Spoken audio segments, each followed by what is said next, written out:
Hello students. Last video में मैंने आपको प्रोडक्ट प्लानिंग के बारे में बताया था। प्रोडक्ट प्लानिंग एक प्रोसेस है जिसमें प्रोडक्ट के बर्थ से लेकर के प्रोडक्ट के कंज्यूमर तक पहुंचाने की जो प्रोसेस है वो इंक्लूड की जाती है। प्रोडक्ट का साइज़ क्या होगा, प्रोडक्ट की क्वालिटी क्या होगी, प्रोडक्ट किस ब्रांड नेम से जाएगा, क्या उसकी प्राइसिंग की जाएगी, किस इनकम लेवल ग्रुप को ध्यान में रख करके हमने प्रोडक्ट तैयार किया है, उसकी क्या हमें क्वांटिटीज़ अलग अलग सेगमेंट में रखनी है।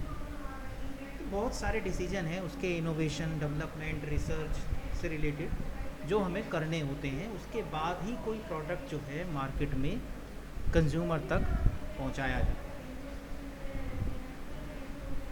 तो कंज्यूमर तक प्रोडक्ट पहुंचाने से पहले की जो हम प्रोडक्ट से रिलेटेड जो भी हम काम करते हैं, प्लानिंग करते हैं, वो सभी प्रोडक्ट प्लानिंग में इंक्लूड की जाती है।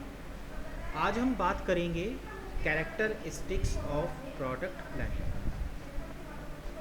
प्रोडक्ट प्लानिंग की क्या कैरेक्टरिस्टिक्स हैं, यानी क्या इसमें स्पेशलिटी हैं जिन्हें हम ये कह सकते हैं कि ये प्रोडक्ट प्लानिंग के लिए की जा रही है। It is a process of deciding what, when and how to produce and offer for sale. Product planning एक प्रोसेस है जिसमें हम ये डिसाइड करते हैं कि what, when and how to produce and offer for sale. कब, कितना, क्या प्रोड्यूस करना है और क्या हमें सेल के लिए ऑफ़र करना है।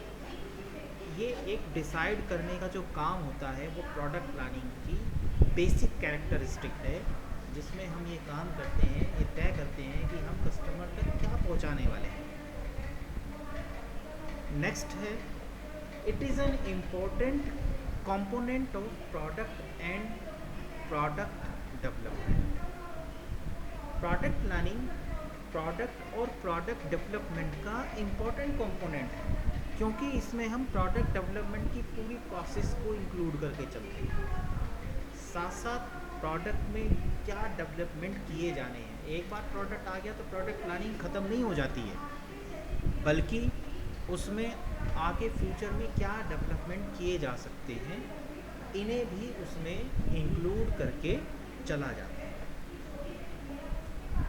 नेक्स्ट है, it is a concern with product decisions. Product planning जो है वो प्रोडक्ट डिसीजन से कंसर्न होती है।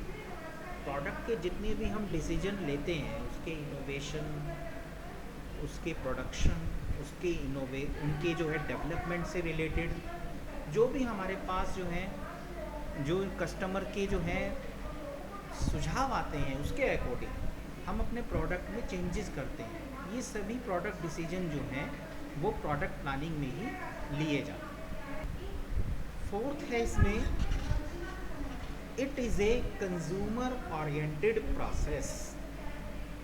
प्रोडक्ट प्लानिंग जो है वो एक कंज्यूमर ओरिएंटेड प्रोसेस है, क्योंकि मेनली हमारा फोकस क्या है।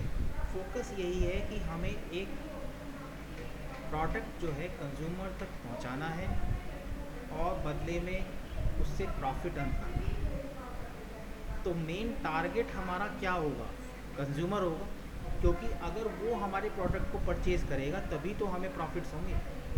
तो यहाँ सारी की सारी जो प्रोसेस है वो कंज्यूमर ओरिएंटेड ही रहेगी और रखनी भी चाहिए। और प्रोडक्ट प्लानिंग में सारी प्रोसेस हम कंज्यूमर ओरिएंटेड ही रखते हैं कि कंज्यूमर के डिज़ायर और वांट्स के अकॉर्डिंग ही हम कोई प्रोडक्ट तैयार करते हैं और उसमें डेवलपमेंट करके वो प्रोडक्ट कंज्यूमर तक पहुंचाते हैं। तो इसीलिए इसे कंज्यूमर ओरिएंटेड प्रोसेस भी कहा जाता है। नेक्स्ट है, it is the starting point of marketing programme. Marketing कब स्टार्ट होगी? मार्केटिंग तो तभी स्टार्ट होगी जब आपके पास आपका एक प्रोडक्ट होगा जिसे लेकर आप कंज्यूमर तक जाएंगे मार्केट में।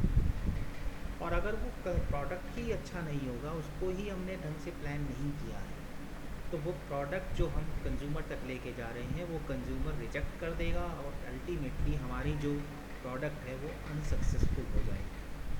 तो ये बहुत ज़रूरी है कि जो हमारा मार्केटिंग प्रोग्राम है वो पूरी तरह से जो है वो डिपेंड रहता है प्रोडक्ट प्लानिंग पर और प्रोडक्ट पर। तो प्रोडक्ट प्लानिंग के बाद ही मार्केटिंग प्रोग्राम की स्टार्टिंग होती है, इसलिए प्रोडक्ट प्लानिंग जो है वो मोस्ट इम्पॉर्टेंट थिंग है मार्केटिंग के पॉइंट ऑफ व्यू से।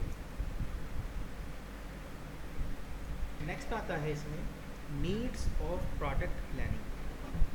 प्रोडक्ट प्लानिंग की रिक्वायरमेंट क्यों हुई है, क्या ज़रूरत है हमें प्रोडक्ट प्लानिंग करने। फर्स्ट पॉइंट है इसमें टू रिप्लेस ऑब्सोलीट प्रोडक्ट्स। जो प्रोडक्ट बेकार हो चुके हैं, पुराने हो चुके हैं, जिनका अब कस्टमर रेस्पॉन्स नहीं दे रहा है, उन्हें रिप्लेस कर दें। क्योंकि इसमें हम बार बार प्रोडक्ट्स की जो है डेवलपमेंट के लिए जो है इनोवेशन के लिए रिसर्च करते रहते हैं। तो जो प्रोडक्ट्स हमारे बेकार हो चुके हैं, जो है कस्टमर उनको रिजेक्ट कर चुका है, उनमें क्या हम नया जो है इम्प्रूवमेंट ला करके कस्टमर तक पहुंचा सकते हैं, क्या हम नया प्रोडक्ट डिज़ाइन कर सकते हैं, उसमें इनोवेशन कर सकते हैं, ये सब जो है हम प्रोडक्ट प्लानिंग के थ्रू ही कर सकते हैं। इसीलिए प्रोडक्ट प्लानिंग की इसमें नीड है। नेक्स्ट है इसमें to maintain and increase the growth rate sales revenue of the firm. Firm की जो सेल है, जो फर्म की जो प्रॉफिट कैपेसिटी है, उसको बढ़ाने के लिए ज़रूरी है कि हम एक अच्छा प्रोडक्ट प्लानिंग प्रोसीजर तैयार करें। क्योंकि जितना हम बेटर तरीके से अपने प्रोडक्ट की प्लानिंग करके एक बेस्ट प्रोडक्ट मार्केट में लाएंगे, उतना ही ज़्यादा प्रोडक्ट को रेस्पॉन्स मिलेगा, उसकी सेल होगी और उतना ही ज़्यादा जो है हमारे रिवेन्यू जनरेट होंगे। थर्ड पॉइंट है इसका to utilise spare capacity. Product planning के थ्रू हम अपनी जो स्पेयर कैपेसिटी है उसको भी यूटिलाइज कर सकते हैं। क्योंकि जो प्रोडक्ट्स हमारे पास में अवेलेबल हैं, जिन्हें हम बना रहे हैं, अगर उसको बनाने के बाद भी हमारे पास स्पेयर कैपेसिटी है, तो हम उसमें वो प्रोडक्ट्स बना सकते हैं जो हम कस्टमर की डिमांड के अकॉर्डिंग और प्रोडक्ट जो हैं कस्टमर तक पहुंचाने में कैपेबल हैं। अगर हम उनको बना सकते हैं, पहुंचा सकते हैं, तो हम उनको बनाने के लिए जो है अपनी स्पेयर कैपेसिटी को यूज़ कर सकते हैं। इसके बाद नेक्स्ट पॉइंट आता है टू एम्प्लॉय सरप्लस फंड्स और बोरोइंग कैपेसिटी। इसके साथ साथ जो है प्रोडक्ट प्लानिंग में हमें एक फ़ायदा और मिलता है।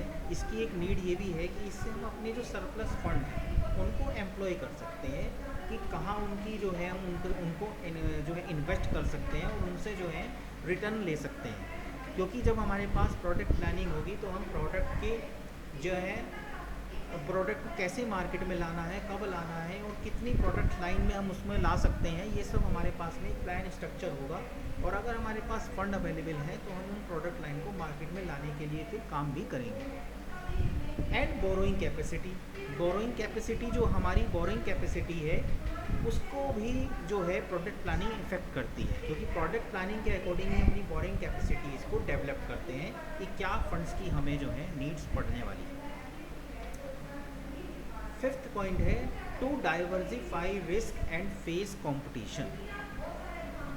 जितने भी हमारा जो है कंपटीशन है और जो रिस्क फैक्टर है, अगर हमें उसको डाइवर्सिफाई करना है, उसको कम करना है, मिनिमम पे लाना है, तो उसके लिए एक प्रोडक्ट प्लानिंग जो है वो मोस्ट इम्पॉर्टेंट टूल है।